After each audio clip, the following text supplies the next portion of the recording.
says, my part is to put them on their feet alive and whole at the completion of time. Yeah. So that's a pretty big statement. That is, and that was Jesus. That was Jesus. So his part was to put them on their feet. And he's probably talking about the disciples for the most part, but the other people he interacted with. But most of his teaching and interactions were within the 12 disciples. And so his goal is to put them on their feet, alive. So at the completion of time, which I think that means is at the end of our physical life, because that's how time is measured in our physical life. So at that time, when our completion of time is done, then we need to be whole at that time. And that was his goal, is to help us get to that part. Yeah. And I love that statement, that idea of us being whole and that idea of us being on our feet. So, because if we're going to die, well, nobody dies and remains standing, right? Everybody falls. Everybody's laid down into the ground if they get to be buried. No, rarely do people get buried standing up, but you don't stand up on your own anyway. And so it's this idea that we are going to be alive again. He's going to bring us back to life, and we're going to be whole.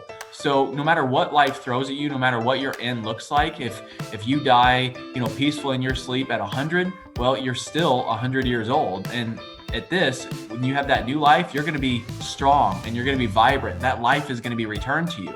Or if you die, in a horrible car accident, or you die from a bad sickness, you're going to be whole when you are resurrected. And to me, that's a really exciting promise. Yeah, because we're always searching. So many of us now are searching to fill those empty spots in our soul that we think that the world is going to be able to fill. So we do it with food, we do it with exercise, we do it with drugs, sex, we do it with all kinds of things to try to fill that hole.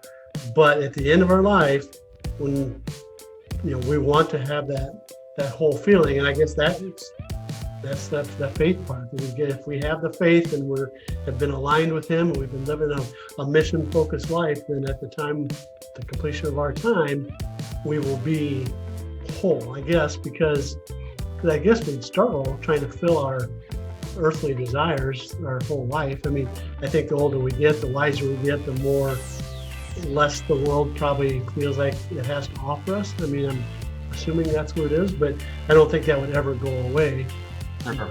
So the whole, what do you think the whole means? And whole at the completion of time is like perfection with a resurrected body?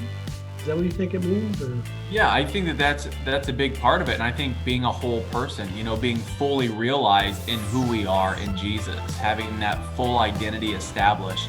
And like you just said, no longer pursuing the things of this world, trying to fill a void, because that void has been completely filled.